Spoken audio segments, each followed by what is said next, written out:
그래서 뭐 이렇게 자기 생명을 가지고 좀 장난치는 사람도 있다고 그러는데 그 위험해요. 이 복원은 아까 말씀드렸듯이 이제 죽으니까. 독성이 제일 많은 부위는 난소가 제일 많고 간장, 내장, 껍질, 근육 이런 식으로 있고 그러니까 보고 요리를 하는 사람들은 기본적으로 이런 것들은 다 제거하죠. 그렇죠? 근육 같은 데는 계속 물로 씻죠. 이런 식으로 독소를 갖다 제거를 하게 되고 보통 독이 제일 많은 때가 언제냐면은 이거는 상당히 많은 이 생물들이 그러는데 산란 때 많이 그래요. 왜냐하면은 자기가 종족 번식 그 다음에 새끼를 지켜야 되는 본능 같은 게 있다 보니까 산란 때는 이건 조개도 그래요. 이제 독소를 되게 많이 내뿜고 독성은 보고 종류에 따라 다르고 보고적으로 관능적으로 감지되지 않는다 나오는데 관능적이라는 얘기는 뭐냐면은 냄새, 뭐 색, 그 다음 맛 이런 걸로는 감지가 안 된다는 거예요. 그러니까 먹을 때는 맛있게 먹다가 확 쓰러지는 거겠죠. 그래서 기본적으로 감지가 되지 않는다. 이거 위험하죠 그러면.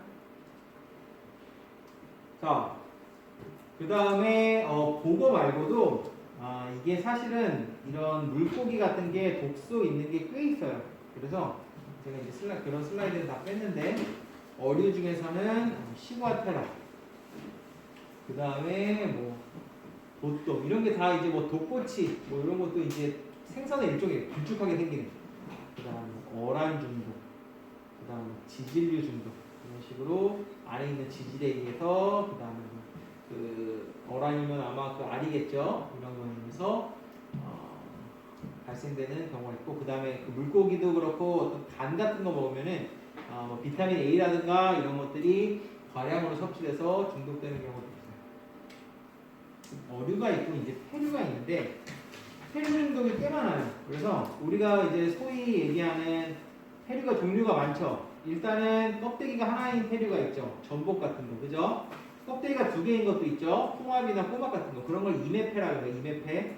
그 다음에 폐류 중에 또 어떤 게 있어요?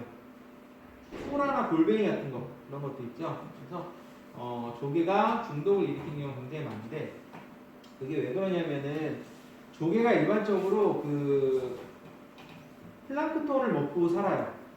뭐 이렇게 얘네들이 뭘 잡아먹는 게 아니고 그냥 둥둥 물에 떠다니는 플랑크톤을 먹는데 사실 이런 플랑크톤 같은 애들도 어느 정도 독소를 가지고 있어요. 그럼 조개가 얘네들을 먹고 조개 몸에 계속 축적되는 거죠. 그럼 이제 그 상태에서 사람이 섭취를 하게 되면서 사람도 감염이 되게 되는 이런 먹이사슬 루트에 의해서 감염된다고 보시면 됩니다.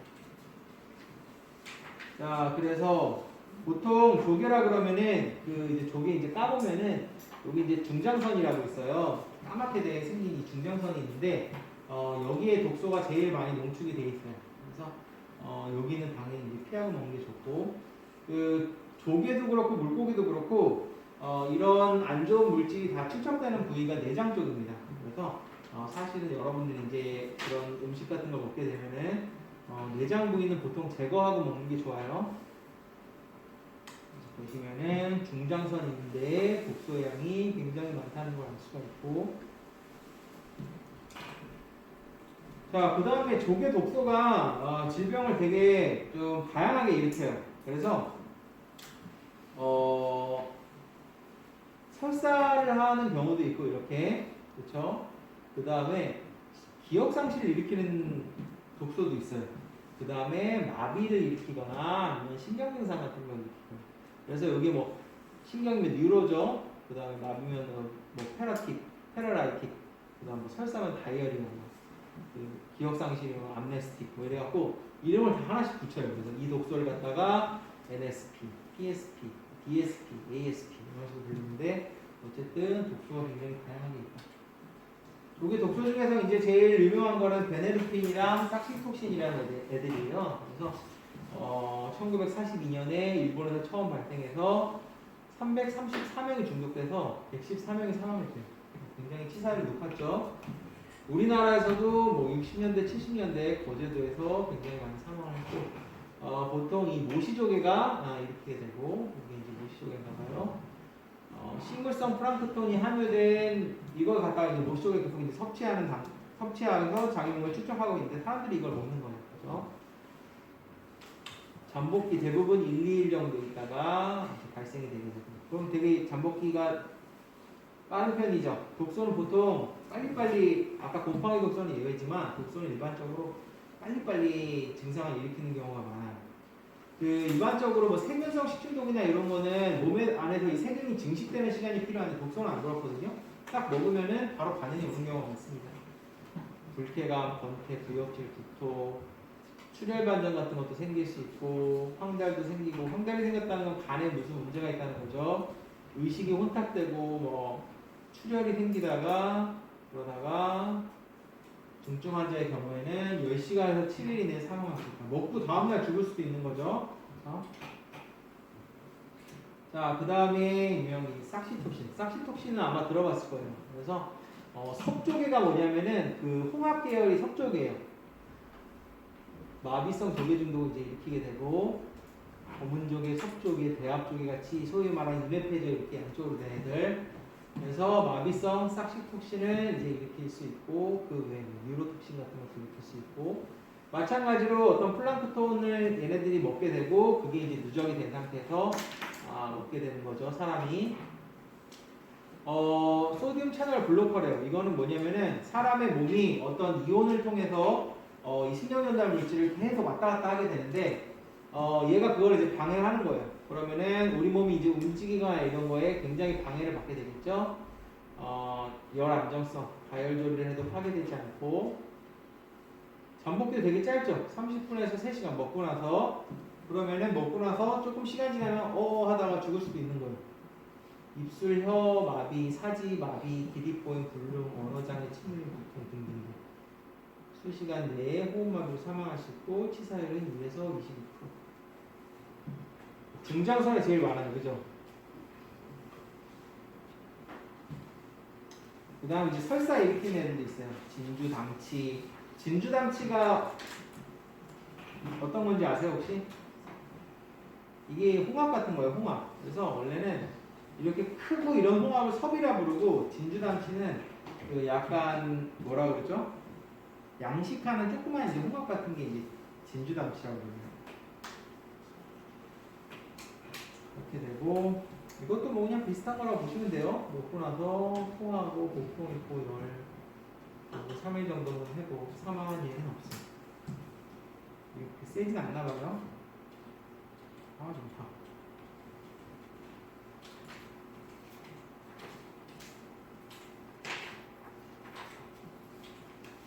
그 다음에 시구아테라라고 뭐 이제 이런 생선으로 인해서 하는 경우도 있대요. 이런 거 여러분들이 이렇게 먹을 일이 이렇게 많지 않으니까.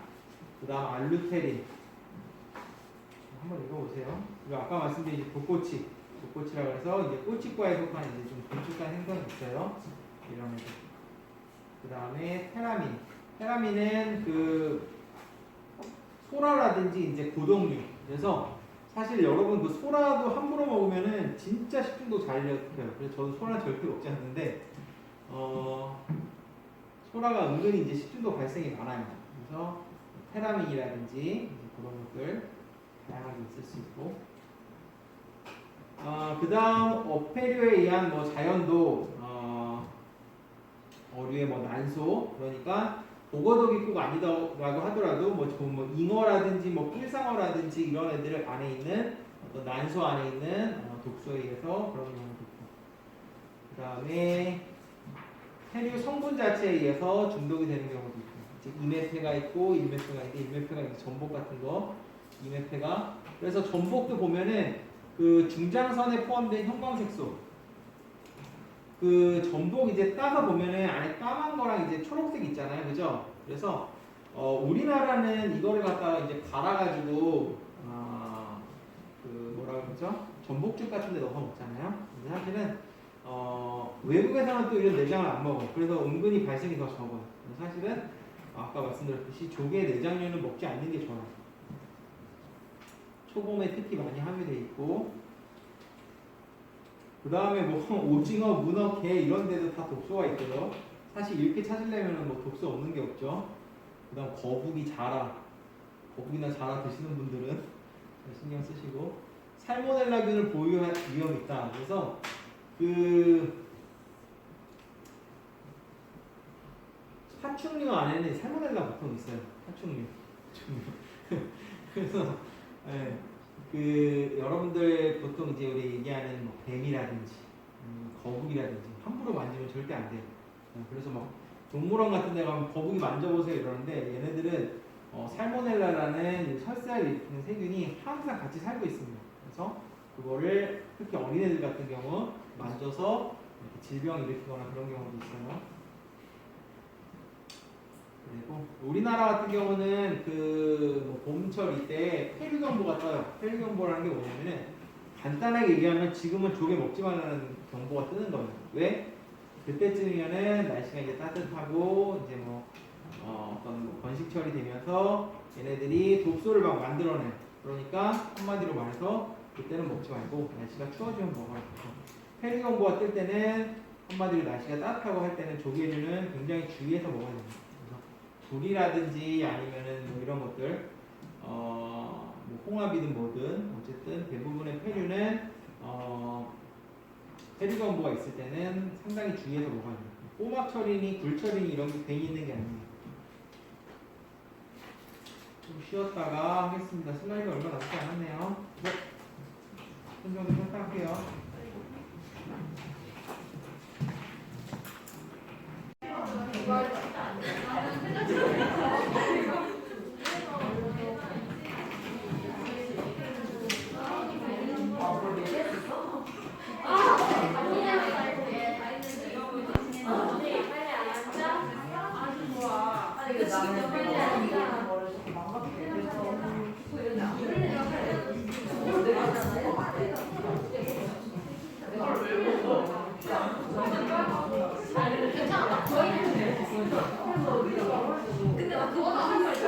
출석 불러볼게요.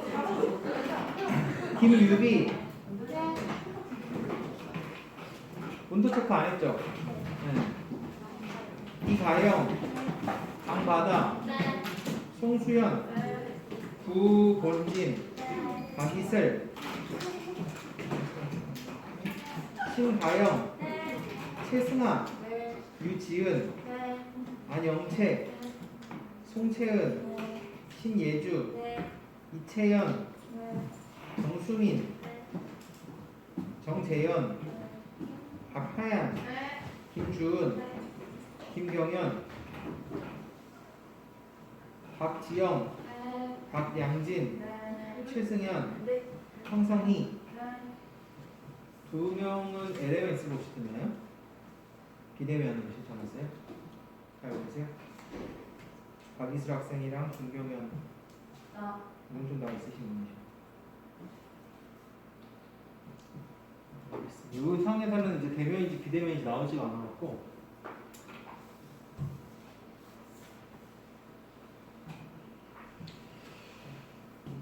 네. 이번에는 살충제를 할게요. 그래서 그 살충제는 살충제를 먹고 식중독에 걸리면은 되게 심각한 거예요.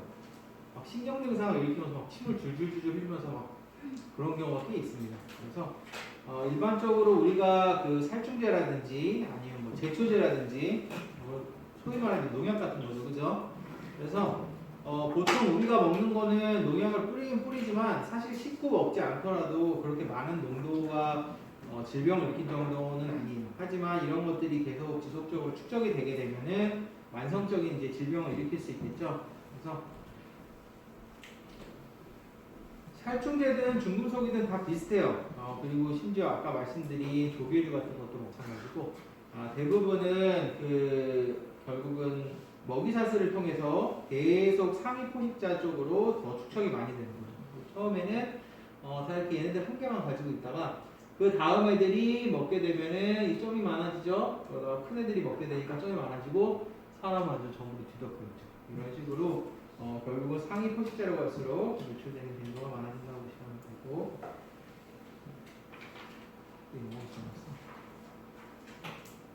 페스티사이드라는 게 이제 살충제예요. 종류가 다양해요. 뭐 제초제도 있고, 그 다음에 곰팡이를 죽이는 살충제도 있고, 그 다음에 벌레를 죽이는 살충제도 있어요. 뭐 우리가 보면 이제 농약같이 이제 어떻게 보면 병충해를 방지하는 것도 있고, 그 다음에 바퀴벌레 약같이 아예 그냥 벌레 자체를 죽이는 것도 있고 종류는 굉장히 다양하다. 자, 그래서 살충제 중독 같은 경우는 일단은 그 살충제가 제일 이제 대표적인 게 유기염소계가 있고 유기인계가 있어요. 그래서 유기염소계랑 유기인계랑 이것도 뭐 단골 문제인데 간단하게 얘기하면 유기염소계는 만성적으로 질병을 일으키고 유기인계는 조금 급성으로 질병을 일으켜요. 그 차이가 이제 있다고 보시면 되고 그래서 유기염소계 같은 경우는 뭐 알드린, 디엘드린, 엔드린 뭐 있고 여러분들이 가장 많이 들어본 거는 뭐죠?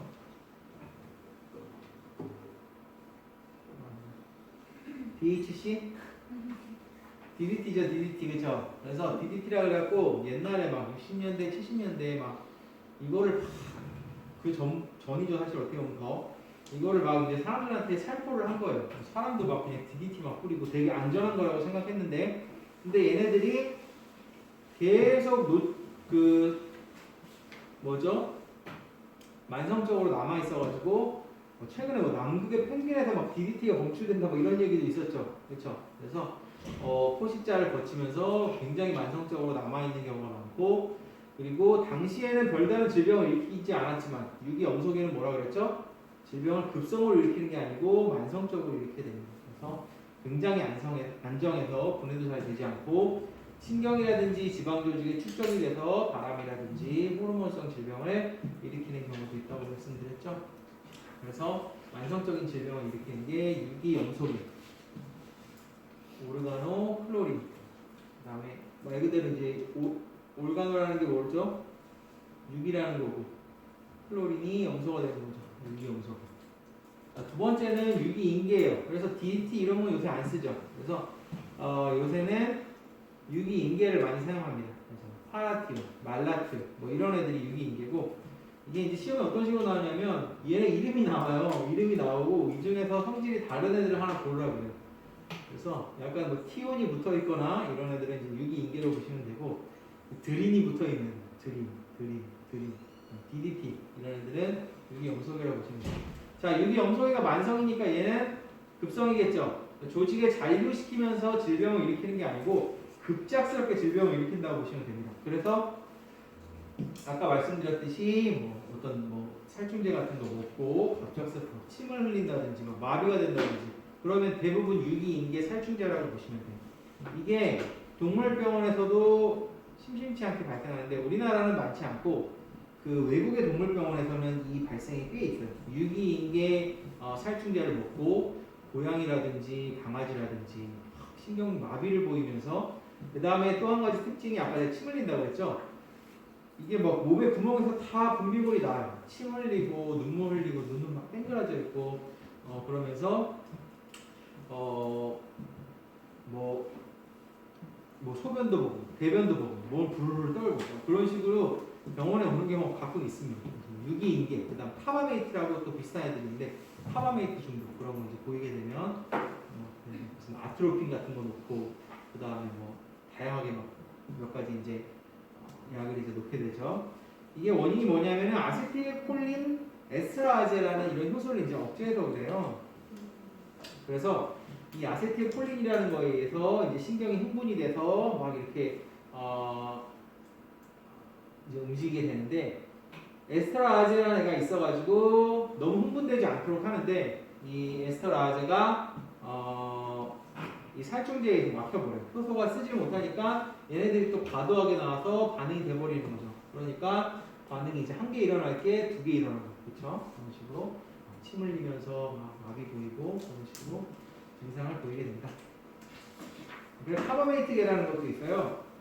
이것도 유기인제랑 굉장히 이제 비슷한 거라고 보시면 돼요. 이거는 반응도 짧고 독성은 더 적다고 보시면 됩니다. 그래서 한국은 이제 그런 걸 잘 안 배우는데 미국에서는 이런 중독이 있으면 응급이잖아요, 응급. 그래서 응급으로 빨리빨리 어떻게 해야 되는지 특히 강아지나 고양이가 거의 이제 중독됐을 때 어떻게 해야 되는지 이런 게 있고 특히나 뭐라 그러죠? 고양이한테 주면 안 되는 그런 살충제도 몇 가지 있어요. 고양이나 강아지가 살충제를 먹을 일이 뭐가 있을까요? 고양이나 강아지도 벼룩이라든지 찜비 같은 거 구제하죠. 약 줘서. 그게 일종의 이제 살충제가 되는 거죠. 벌레를 죽이는 거니까. 그래서 어떤 애들은 고양이한테 주면 안 되는데 그거를 고양이한테 줬다가 고양이가 갑자기 아까 말씀드린 침을 흘리면서 몸을 부르르 떨면서 그래서 병원에 오는 경우도 있죠. 그 다음에 곰팡이 제거 내가 하는 거 제거제. 곰팡이 이제 제거하는 애들도 있고 아까 말씀드렸듯이 제초제도 있고 살서제는 뭐죠? 로덴티사이드라는 게 살서제. 살서제는 그 말이 좀 어렵죠? 이게 쥐서자예요. 쥐서자. 쥐 죽이는 거예요. 쥐. 그래서 이 살서제를 쓰게 되면은 특히 이 와파린이라는 애가 제일 유명해요. 몸에서 막 피를 줄줄줄줄 흘리면서 옵니다. 마찬가지로 우리나라에는 살서제 중독이 엄청나게 드물어요. 집에 쥐약 있는 경우가 별로 없잖아요. 근데 이제 뭐 미국이라든지 유럽이라든지 이렇게 뭐 농장도 넓고 이런 데는 쥐약을 여기저기다 설치해 놨어요. 그럼 강아지들이 가서 이걸 맛있게 먹고 코나 아니면은 뭐 하여튼 온 몸에서 뭐 토하는 경우도 있고 피를 줄줄줄줄 흘리면서 오는데 피가 안 멈춰요. 네, 그래서 사망하는 경우가 꽤 있습니다. 아파린 등록. 그 다음에 제초제, 허비사이드라고 하는 제초제가 있고, 그 다음에 뭐 그 작물 같은 거 성장하는 거 성장 조절제 같은 것도 있고 종류 다양하게 있다. 그 다음에 요새 이제 우리가 그 유기농 식품이라 그러면은 뭐죠? 농약 안 친 거죠? 이런 살충제라든지 이런 것들이 이제 들어가 있지 않은 게 이제 유기농이라고 보시면 되고, 일반적으로 이제 유기농 같은 경우는 유기농 마크가 뜨죠, 그렇죠? 유기농 마크 뜨고 그다음 뭐 항생제 안 썼으면 무항생제, 그다음 농약 안 썼으면 무농약, 그렇죠? 이런 식으로 뜨게 되고, 이건 참고적으로 갭이라는 것도 있어요. 뭐 GAP라고도 부르고, 요거는 농약이든 뭐든 쓰는 건 다 쓰는 거예요. 대신에 이제 규정에 맞게 쓰면은 GAP가 되는 거고, 그렇지 않으면은 뭐 친환경, 완전 얘는 친환경은 아니죠. 친환경 같은 경우는 완전 유기농을 하든지 농약이라든지 항생제 같은 거 안 쓰는 거 그런 거라고 보시면 되고, 이런 거는 외국도 마찬가지예요. 미국 같은 데도 보면은 뭐 올게닉 이래갖고 마크가 붙어 있어요. 이거는 제초제 같은 거 이제 안 쓴 거죠. 그래서 그 뭐지? 말 그대로 이제 유기농으로 만들어서 판매되는 거라고 보시면 되고. 자, 마지막으로 이제 중금속입니다. 중금속은 아까 말씀드렸듯이 중금속도 마찬가지예요. 이 뭐라 그러죠?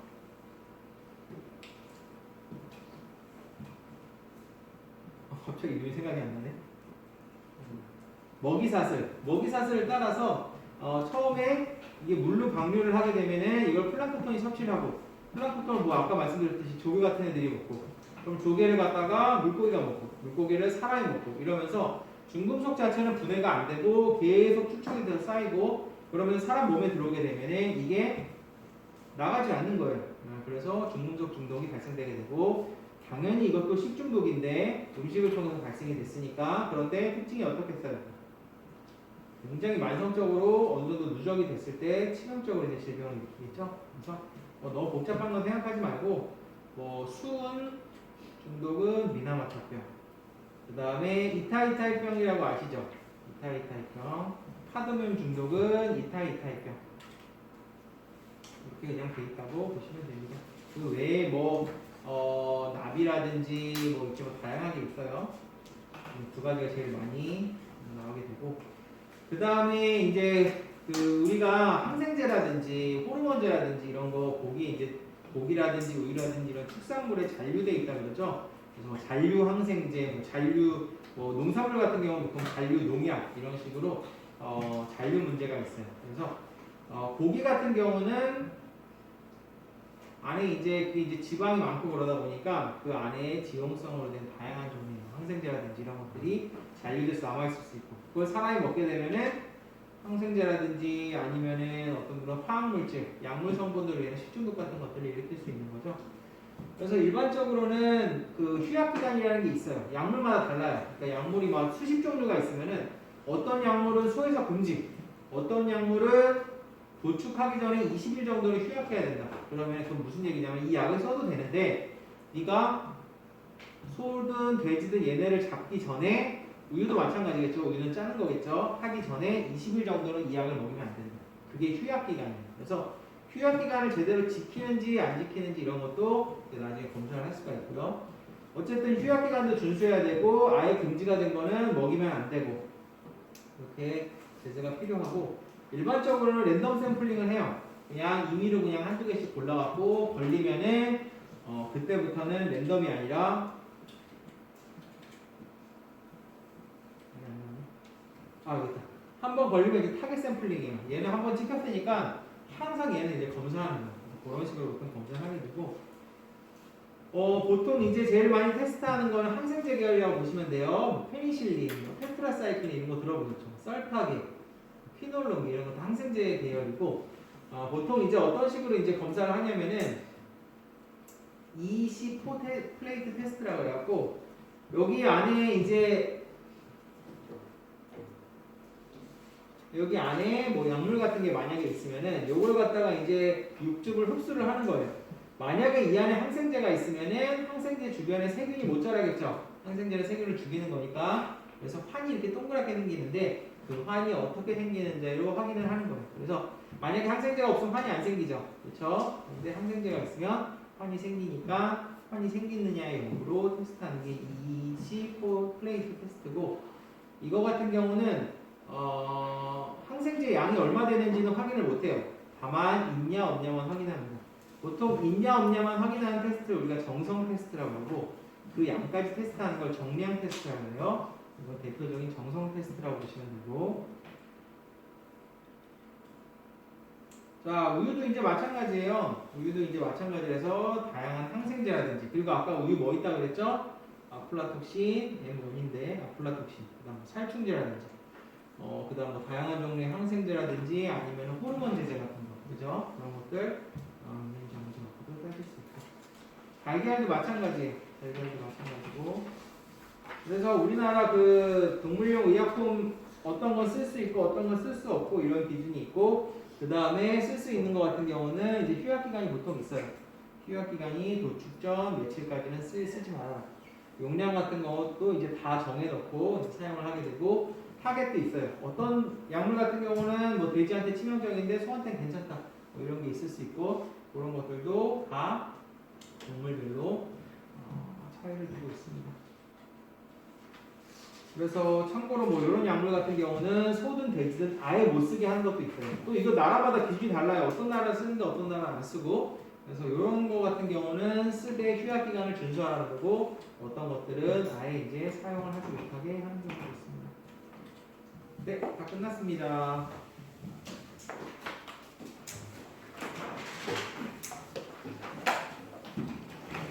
다음 주에 수업을 할 것 같은데 혹시 실습을 하면 제가 미리 알려드릴게요. 실습을 하게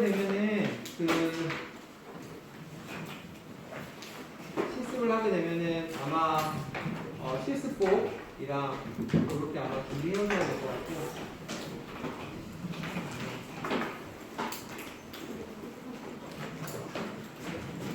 네, 고생하셨어요.